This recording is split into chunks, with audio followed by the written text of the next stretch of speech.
Hello welcome नमस्कार स्वागत है। मैं हूं अभिषेक और आप देख रहे हैं अभिषेक एकेडमी का ये ऑनलाइन यूट्यूब चैनल। दोस्तों आज की वीडियो में हम यूपी टेट एग्जाम 2026 के अकॉर्डिंग हिंदी के टॉप 30 प्रश्न को कवर करने वाले हैं। जो टॉप 30 प्रश्नों की श्रृंखला आपके एग्जाम की दृष्टि से काफ़ी महत्वपूर्ण होगी और सभी प्रश्न आपके सिलेबस पर आधारित हैं और काफ़ी अच्छे और चुनिंदे प्रश्न हैं। सभी प्रश्नों को आप लास्ट तक देखिएगा और चलिए आज की वीडियो को स्टार्ट करते हैं। तो आज की वीडियो का सर्वप्रथम पहला प्रश्न देखते हैं। पहला प्रश्न मुहावरा है कि कपटी मित्र के लिए सही मुहावरा बताना है। कपटी मित्र किसे बोलेंगे? दांत की रोटी, यहां पे देखेगा दांत की रोटी को कपटी मित्र बोलते हैं कि आस्तीन का सांप जो होता है उसको बोलते हैं दोस्तों, कि अक्ल की दुम और आबनूस का कुंदा।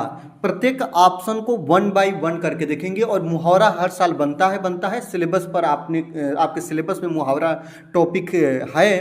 तो आपको बता दें कपटी मित्र के लिए सही मुहावरा क्या होगा। कपटी मित्र दांत की रोटी, याद रखेंगे दांत काटी रोटी नहीं होगा। आपको बता दें दांत काटी रोटी का मतलब होता है एकजुटता से संबंधित है, कि मतलब एक ही रोटी को दोनों लोग काट काट के खा रहे हो। तो ऐसा नहीं है दोस्तों, कपटी मित्र ऐसा तो होता नहीं है। आस्तीन का सांप, अक्ल की दुम, अक्ल का मतलब होता है बुद्धि। क्या होता है दोस्तों? बुद्धि होता है। और बुद्धि की दुम, दुम का मतलब होता है पोछ। तो बुद्धि की पोछ ऐसा कुछ नहीं है दोस्तों। दांत की रोटी बिल्कुल नहीं होगा, आबनूस का कुंदा भी नहीं होगा। याद रखेंगे कपटी मित्र के लिए सही मुहावरा है आस्तीन का सांप। याद रखेंगे ऑप्शन नंबर बी आपका बिल्कुल सही हो जाएगा। आपको बता दें जो साथ रहकर धोखा देना उसी को बोलते हैं आस्तीन का सांप। याद रखेंगे कपटी मित्र के लिए यही आपका सही हो जाएगा। कपटी मित्र क्या होता है? कपटी मित्र आपके पास ही रहता है और आपको धोखा देता है। तो उसी तरह आस्तीन का सांप उसको बोलते हैं जो पास रह के आपको धोखा दे। तो ऑप्शन नंबर बी आपका बिल्कुल राइट हो जाएगा। चलिए आगे चलते हैं। 2 नंबर प्रश्न की हम बात करते हैं दोस्तों। 2 नंबर प्रश्न आपके सामने है। इंद्रियों को जीतने वाले के लिए एक शब्द बताना है। जो अपने इंद्रियों को जीत ले, मतलब इसको याद रखिएगा, जिसने अपनी समस्त इंद्रियों पर विजय प्राप्त कर ली हो उसी को हम लोग क्या बोलते हैं दोस्तों? जितेंद्री बोलते हैं। क्या बोलते हैं दोस्तों? जितेंद्री बोलते हैं। ऑप्शन नंबर डी आपका बिल्कुल राइट आंसर हो जाएगा। जिन्होंने अपनी समस्त इंद्रियों पर विजय प्राप्त कर ली हो उसे हम लोग जितेंद्री बोलते हैं, या इंद्रियों को जीतने वाला जितेंद्री कहलाता है। ठीक है, चलिए आगे चलते हैं। यहाँ पे हम 3 नंबर प्रश्न की बात करते हैं और 3 नंबर प्रश्न आपका संधि विच्छेद से प्रैक्टिस सेट का प्रश्न है कि पवन का संधि विच्छेद क्या होगा, यही आपको बताना है। सर्वप्रथम इसको हम जब संधि विच्छेद करेंगे तो ये टूटेगा किसमें दोस्तों? पोधन के अन्न में। किसमें टूटेगा? यहाँ पे याद रखेंगे किसमें टूटेगा? पोधन के अन्न में टूटेगा। ये बात को याद रखेंगे, यही होता है पवन का संधि विच्छेद। और आपको मैं बता दूं यहाँ पे याद रखेंगे, यहाँ पे क्या होगा? यहाँ पे आपका ओ मिलेगा और यहाँ पे आपका क्या मिलेगा? अ मिलेगा। और ओ धन के अ ये किस में कन्वर्ट हो जाते हैं दोस्तों? अ में परिवर्तित हो जाते हैं और इसी से आपका निर्माण होता है पवन का। और पवन में कौन सी संधि है आपसे पूछे तो आप तुरंत बताइएगा इसमें आपकी अयादी संधि है। क्या है दोस्तों? याद रखेंगे आपका अयादी संधि है। और इसका संधि विच्छेद क्या होगा? तो पो धन के अन होगा। ऑप्शन नंबर सी आपका बिल्कुल राइट हो जाएगा। चलिए आगे चलते हैं दोस्तों। यहाँ पे देखते हैं, यहाँ पे पुनर्जन्म का संधि विच्छेद क्या होगा ये आपको बताना है। जब पुनर्जन्म का आप संधि विच्छेद करिएगा प्यारे तो यह क्या होगा? ये होगा आपका पुनः और धन के दोस्तों जन्म में टूटेगा। और मैं आपको बता दूं कभी भी संधि विच्छेद करते समय आपका विसर्ग आ जाए, याद रखेंगे ये आपके हिंदी वर्णमाला में आते हैं विसर्ग, और जब विसर्ग आ जाए तो आप तुरंत कहिएगा कि इसमें क्या है दोस्तों? विसर्ग संधि है। क्या होगा दोस्तों? इसमें आपका विसर्ग संधि होगा और इसका संधि विच्छेद पुनः धन के जन्म होगा।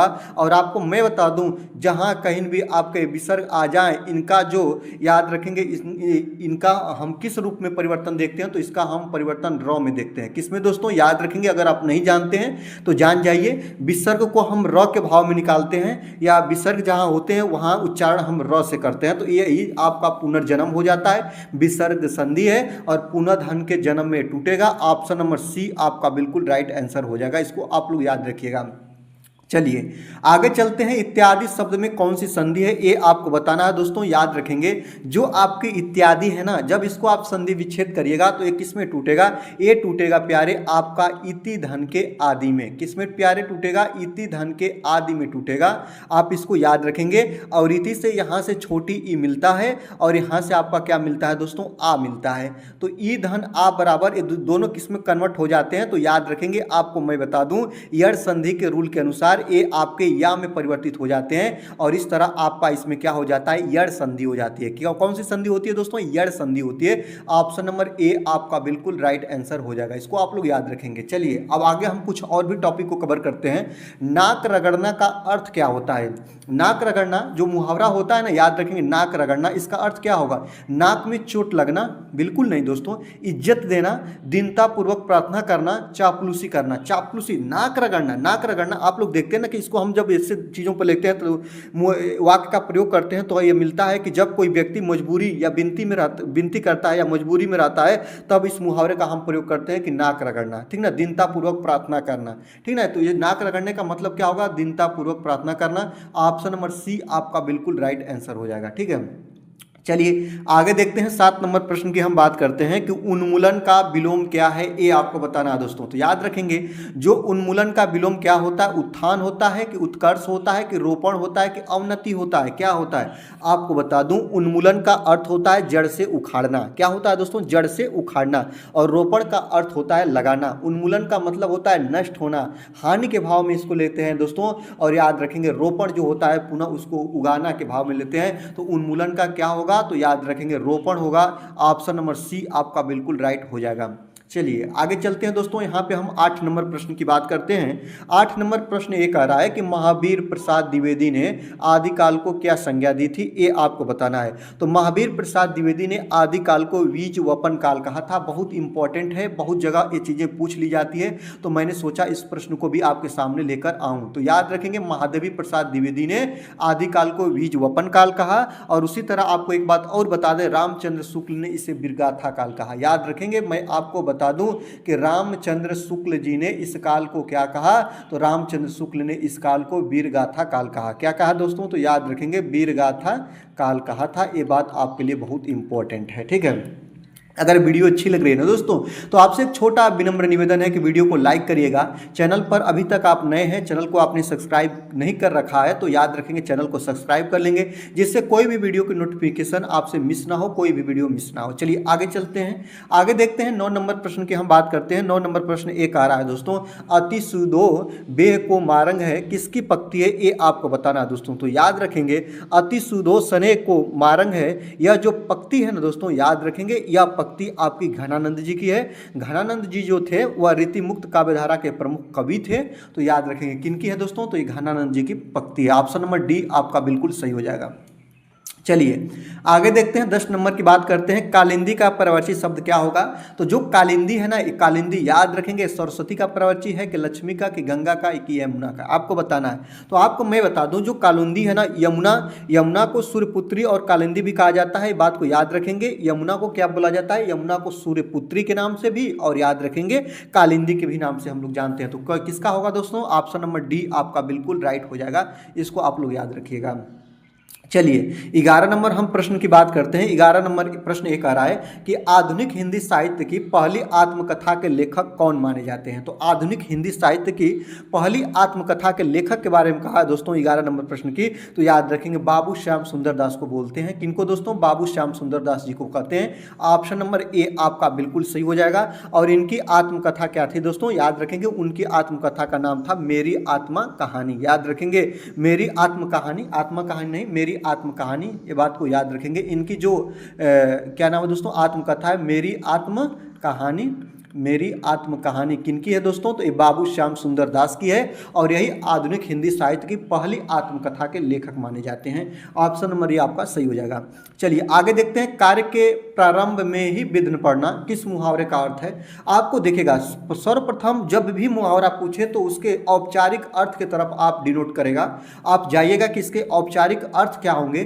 कार्य के प्रारंभ, जैसे कोई कार्य आप स्टार्ट कर रहे हो और उसके प्रारंभ में ही विघ्न पड़ जाए, विघ्न का मतलब रुकावट पड़ जाना, तो आप इस मुहावरे का अर्थ क्या निकालेंगे। सिर मारना होगा कि सिर पर सेहरा बांध लेना होगा, कि आपका सिर मुड़ाते ही ओले पड़ना होगा, कि सिर पर शैतान सवार होना। बहुत इंपॉर्टेंट है, वेरी वेरी इंपॉर्टेंट है। और मैंने इस मुहावरे को एक जगह नहीं बहुत जगह पढ़ा हूं दोस्तों। तो आपको बता दें, कार्य के प्रारंभ में ही विघ्न पड़ना, इसका मतलब होता है सिर मुड़ाते ही ओले पड़ना। सिर मुड़ाने का मतलब कि जो आपके सर पर बाल है ना, इसको छिलवाना, याद रखेंगे। और जैसे आप सर के बाल को छिलवाए वैसे ओले पड़ गए, ठंडे पड़ना स्टार्ट हो गए। तो ऑप्शन नंबर सी आपका बिल्कुल राइट हो जाएगा इस प्रश्न का।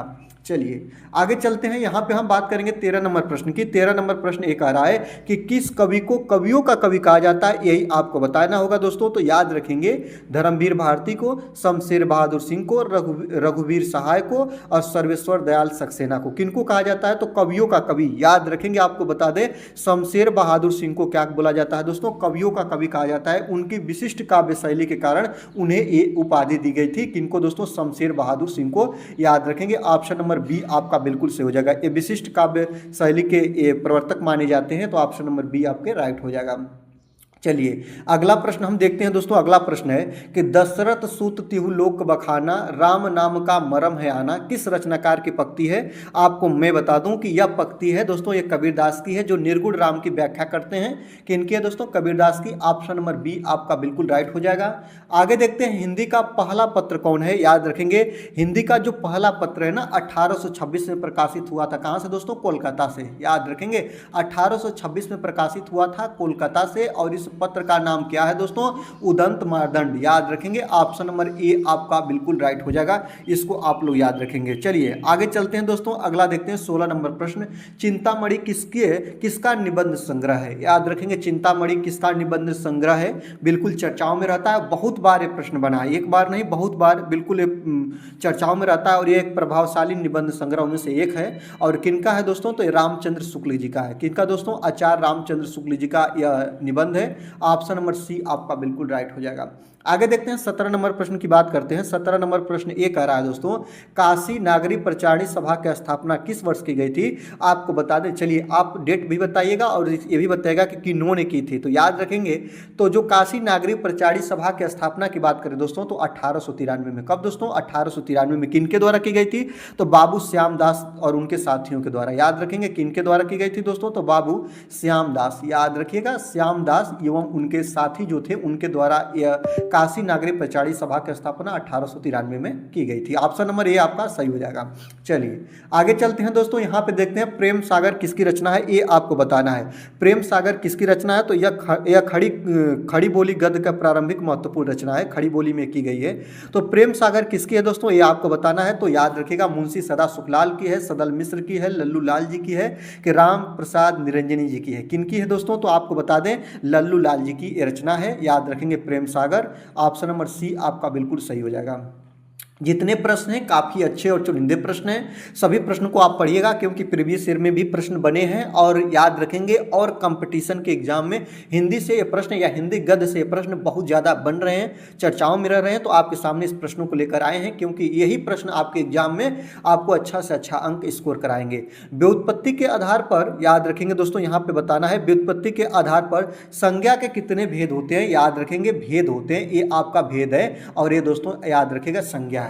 तो व्युत्पत्ति के आधार पर संज्ञा के कितने भेद होते हैं? 3, 4, 5, 6। आपको याद रखिएगा संज्ञा, यहाँ पे आप 5 नहीं बताइएगा। व्युत्पत्ति के आधार पर कहा है दोस्तों, तो व्युत्पत्ति के आधार पर संज्ञा के कितने भेद होते हैं? तो 3 भेद होते हैं प्यारे। ऑप्शन नंबर ए आपका बिल्कुल सही हो जाएगा। कौन कौन? तो आपका रूढ़, यौगिक और योग रूढ़। याद रखिएगा, आपका रूढ़ होता है, यौगिक होता है और योग रूढ़ होता है। चलिए आगे देखते हैं दोस्तों, हिंदी के शब्दों का लिंग निर्धारण किसके आधार पर होता है, ये आपको बताना है दोस्तों। तो हिंदी के शब्दों का जो आप लिंग का निर्धारण करते हैं, जो जेंडर का आप पहचान करते हैं दोस्तों, वह किसके आधार पर होता है? प्रत्यय जो होता है इसके आधार पर होता है दोस्तों, कि आपका यहाँ पे संज्ञा के आधार पर होता है, कि क्रिया के, कि सर्वनाम के, किसके आधार पर? तो हिंदी शब्दों का जो लिंग निर्धारण होता है प्यारे, वह क्रिया के आधार पर होता है। ऑप्शन नंबर सी आपका बिल्कुल राइट हो जाएगा। जैसे कि आपको बता दूं, राम जाता है, यहाँ पे मैं लिख रहा हूँ, जैसे देखिए कि राम जाता है, ये पहला आप लोगों को सेंटेंस लिखा। सेकंड नंबर लिख रहा हूं कि सीता जाती है। याद रखेगा, सीता जाती है, सीता जाती है। तो याद रखेंगे, आपको मैं बता दूं कैसे आप पहचान कर। राम जाता है तो क्या है दोस्तों? पुल्लिंग है। और सीता जाती है तो क्या? स्त्रीलिंग है। किसके आधार पर हो रहा है? क्रिया, जाना। यहाँ पे जाता है, यहाँ पे जाती है। तो जाति किसके लिए होगा? स्त्रीलिंग के लिए होगा। और याद रखेंगे, और जाता किसके लिए होगा? तो पुल्लिंग के लिए होगा। तो किससे पहचान करते हैं? तो याद रखेंगे लिंग का निर्धारण हम क्रिया के आधार पर करते हैं। ऑप्शन नंबर सी आपका बिल्कुल राइट हो जाएगा। चलिए आगे देखते हैं दोस्तों, कारक के कितने भेद होते हैं। आपको बता दें, मैं हिंदी पढ़ा रहा हूं और हिंदी में जो कारक होते हैं दोस्तों वह आपके 8 भेद होते हैं। और आप लोग संस्कृत में बताइएगा, संस्कृत में कारक कितने होते हैं, 6 होते हैं। हिंदी में वचन जो होते हैं दोस्तों वह कितने होते हैं, तो हिंदी में वचन आपके 2 होते हैं, एक वचन बहुवचन। और संस्कृत में जो वचन होते हैं वो कितने होते हैं, वो 3 होते हैं, एक वचन द्विवचन और बहुवचन। तो कारक के कितने भेद हो गए दोस्तों, यहाँ पे आपके 8 कारक होते हैं। ऑप्शन नंबर बी आपका बिल्कुल सही हो जाएगा। प्रत्येक को आप जानते भी हैं, कर्ता कारक, कर्म कारक, करण कारक, संप्रदान कारक, अपदान कारक, संबंध कारक, अधिकरण और संबोधन कारक। ये पूरे 8 प्रकार के कारक होते हैं। इनकी विभक्ति चिन्ह होती है और विभक्ति से हम कारक की पहचान करते हैं। सबको आपको याद भी करना होगा। चलिए आगे चलते हैं दोस्तों, यहाँ पे हम 22 नंबर प्रश्न की बात करेंगे। जो घ है, याद रखेंगे क वर्ग का समूह है। घ का उच्चारण स्थान क्या होता है, और जो आप लोगों को पता है ना कि जो एक घ है ना, एक क वर्ग का समूह है। कौन वर्ग का दोस्तों, क वर्ग का समूह है। क हो गया आपका, ख हो गया आपका, ग हो गया आपका, घ हो गया आपका, अंग हो गया। ये सभी का उच्चारण स्थान क्या होता है दोस्तों, इसका सभी उच्चारण स्थान आपका कंठ से होता है। क्या से होता है दोस्तों, कंठ से होता है। ऑप्शन नंबर बी आपका बिल्कुल राइट आंसर हो जाएगा। ठीक है, चलिए आगे चलते हैं। छत्री वर्ण किसके योग से बनता है, इनको संयुक्त वर्ण बोलते हैं। संयुक्त वर्ण की संख्या 4 होती है। ये आपका छत्री हो गया, ये आपका त्र हो गया, आपका आज्ञा हो गया, ये आपका श्र हो गया। ये आपके क्या होते हैं दोस्तों, ये आपके होते हैं संयुक्त वर्ण। और आपको बता दें जो ये छत्री है दोस्तों, याद रखेगा जो आपका छत्री है ना, ये आधा क से और याद रखेंगे ये पूरा स से मिलकर बनता है, इस वाले स से। और याद रखेंगे आपको बताना है तो इसका जो उच्चारण स्थान, इसका जो रूप होगा किसके योग से बनेगा, तो ऑप्शन नंबर ए आपका बिल्कुल राइट हो जाएगा। यहाँ पे बहुत इंपॉर्टेंट है, सभी आपके बनते हैं। जो त्र है ना, याद रखेंगे आधा त और पूरा रस्सी वाला र से मिलकर बनता है। जो आज्ञा है ना, याद रखेंगे ये किससे मिलकर बनता है, तो आधा ज और याद रखेंगे पूरा यहाँ से मिलकर बनता है। जो स्र है ना, याद रखेंगे बड़े वाले स, आधा स और रस्सी वाला र से मिलकर बनता है। बहुत इंपॉर्टेंट है, यहाँ से प्रश्न हर बार आपके यूपी टेट में 1-2 साल के आधार पर बनते रहते हैं, तो इसलिए आप इसको कवर करिएगा। आगे देखते हैं, शुद्ध वर्तनी का चयन करना है। यहाँ पे आपको शुद्ध वर्तनी बतानी है अस्पृश्यता की। कैसे हम लिखते हैं अस्पृश्यता, ये आप लोग याद करिएगा और बताइएगा हमको। देखिएगा ये जो लिखा जाता है ना, याद रखेंगे वह ऐसे लिखा जाता है। सबसे पहले हम लोग ऑप्शन की तरफ न जाकर केवल हम लिखें तो हम लोग सही चीज़ों को लिख पाते हैं। जैसे देखिएगा अस्पृश्यता ऐसे लिखा जाता है। यहाँ पे अशास्त्रता लिखा है, ये नहीं होगा। अस्पृश्यता ऐसे नहीं होगा, ये भी नहीं होगा। ये वाला ऑप्शन सी आपका बिल्कुल राइट हो जाएगा। जब भी आपको शुद्ध वर्तनी पहचान करनी हो ना, आप सबसे पहले अपने मन से लिखिएगा। जैसे देखिएगा कवि का स्त्रीलिंग आप लोग जानते हैं कवित्री होता है। अब इसमें बड़ी छोटी, बड़ा छोटा, वो ऐसे चीज़ों को जो आपके वर्ण होते हैं ना, इनकी हम गलती कर देते हैं। तो ये आपको पता है ना कि कवित्री होता है। और आपको बता दें कि सबसे ज़्यादा आज तक की परीक्षाओं में पूछे जाने वाला स्त्रीलिंग की पहचान है दोस्तों, याद रखेंगे, या शुद्ध वर्तनी की पहचान। शुद्ध वर्तनी जो कवित्री, उज्ज्वल और अस्पृश्यता बहुत इंपॉर्टेंट है। जैसे देखिए ना, उज्ज्वल कैसे लिखा जाता है, यदि इसमें 2 आधा ज होते हैं, वल होता है, उज्ज्वल ऐसे लिखा जाता है। बहुत इंपॉर्टेंट है, चर्चाओं में रहता है। लेकिन यहाँ पे आप बताइएगा कवित्री कैसे लिखते हैं, ये आपको बताना है। तो याद रखेंगे कवित्री होता है, इसमें आगे से होता है और फिर त्र पर पीछे से होता है, याद रखेंगे। तो ऑप्शन नंबर सी आपका बिल्कुल राइट आंसर हो जाएगा। चलिए आगे देखते हैं, तरड़ी का परावर्ती शब्द क्या होगा, आपको ये बताना है। तो याद रखेंगे तरड़ी सूर्य का परावर्ती शब्द है, ये आपको बताना है। तो याद रखेंगे ऑप्शन नंबर ए आपका बिल्कुल राइट आंसर हो जाएगा। जबकि यहाँ पे देखिएगा जो आप लोग बहुत सी चीज़ों को याद रखेगा, तरड़ी किसका परावर्ती शब्द है, तो सूर्य का है। नाम, युवती और नदी का नहीं होगा। तरड़ी सूर्य का परावर्ती शब्द है। जबकि याद रखेंगे जब तरड़ी में, याद रखेंगे पीछे से जब हम मात्रा को लगाएंगे तो ये नाव का हो जाएगा। याद रखेंगे यहाँ पे मैं आपको एक चीज़ और बता रहा हूँ, ये तरड़ी अगर ऐसे कहे दोस्तों तो ये किसका हो जाएगा दोस्तों, तो ये नाव का परावर्ती शब्द हो जाएगा। इसको याद रखिएगा, ऑप्शन नंबर ए आपका बिल्कुल राइट हो जाएगा। चलिए आगे देखते हैं, 27 नंबर की बात करते हैं। मीन का परावर्ती शब्द है, याद रखेंगे मीन का मतलब मत्स्य होता है। याद रखेंगे मछली का जो परावर्ती शब्द होता है उसको मीन बोलते हैं या मत्स्य बोलते हैं। ऑप्शन नंबर डी आपका बिल्कुल राइट आंसर हो जाएगा। इसको आप लोग याद रखेंगे, ठीक है। मीन यानी क्या होता है, मछली होता है। चलिए आगे देखते हैं दोस्तों, 28 नंबर की बात करें। दिए हुए शब्दों में भिन्न अर्थ वाला शब्द है, यही आपको बताना है। भिन्न अर्थ वाला जो शब्द क्या होगा, यही आपको बताना है। याद रखेंगे आत्मंजा, यहाँ पे दिखेगा नंदिनी और यहाँ पे दिखेगा भार्या, यहाँ पे दिखेगा कन्या। आपको बता दें कन्या, भार्या, नंदिनी, आत्मजा सब स्त्रीलिंग के रूप होते हैं या स्त्रियों के लिए प्रयोग होता है। पहली बात तो ये देख लीजिए, स्त्रियों के लिए प्रयोग होता है। लेकिन यहाँ पे भिन्न अर्थ प्रकट करने वाले को हमको बताना है। तो याद रखिएगा जो आपका यहाँ पे आत्मजा होता है, जो आपका नंदिनी होता है और आपका जो कन्या होता है, तीनों चीज को आप लोग देखिएगा। जो आपका आत्मजा हो गया, नंदिनी हो गया और जो कान्या हो गया, ये सभी तीनों किसके लिए प्रयोग किए जाते हैं? तो ये पुत्री के लिए प्रयोग किया जाता है। किसके लिए दोस्तों? पुत्री के लिए। लेकिन यहाँ पे जो भार्या आप लोग शब्द देख रहे हैं ना, ऑप्शन नंबर सी जो है ना, याद रखेंगे, जो भार्या होता है ना, इसका शब्द का प्रयोग हम लोग पत्नी के लिए करते हैं। तो ऑप्शन नंबर सी आपका भिन्न हो जाएगा, ऑप्शन नंबर सी आपका सही हो जाएगा। और जो आपका ए, बी और डी ये पुत्री के लिए प्रयोग करते हैं, तो ये सेम है, लेकिन जो सी है वो भिन्न है। यही आपको बताना था। चलिए आगे देखते हैं। अनुपम का परिवर्ती शब्द है, क्या है आपको यही बताना है। अनुपम का परिवर्ती शब्द, अनुपम मतलब जिसके समान कोई दूसरा ना हो, उसी को हम लोग बोलते हैं। और इसको हम लोग क्या बोलेंगे? स्वर्गीय बोलेंगे कि लौकिक बोलेंगे कि पार्थिव बोलेंगे कि आपका स्वर्गीय कि आपका अद्वितीय बोलेंगे। अनुपम का मतलब होता है कि याद रखेंगे जिसके समान कोई दूसरा ना हो, इसको हम लोग अद्वितीय बोलते हैं। ऑप्शन नंबर डी आपका बिल्कुल राइट आंसर हो जाएगा, इसको आप लोग याद रखिएगा। ठीक है, चलिए आगे देखते हैं। हम 30 नंबर की बात करेंगे प्यारे। 30 नंबर प्रश्न क्या कह रहा है कि कान का कच्चा होना का अर्थ क्या होता है? मुहावरा है कान का कच्चा होना, मतलब कम सुनना, सुनी बात पर विश्वास कर लेना, दूसरे की बात मानना, कान का कमजोर होना। कान का कच्चा होना का मतलब कान का कमजोर होना नहीं होता है दोस्तों, याद रखेंगे। कान का कच्चा होने का मतलब ये होता है ना कि बिना जांच पड़ताल के किसी की कही गई बात मान लेना, और यही होता है, याद रखिएगा। तो सुनी बात पर विश्वास कर लेना। ऑप्शन नंबर बी आपका बिल्कुल राइट आंसर हो जाएगा। ऑप्शन नंबर बी याद रखेंगे, ऑप्शन नंबर बी आपका बिल्कुल राइट आंसर हो जाएगा। आज की वीडियो में 30 प्रश्नों की श्रृंखला को आपने देखा। आज की वीडियो कैसी लगी? अच्छी लगी दोस्तों तो वीडियो को जरूर से जरूर लाइक करिएगा।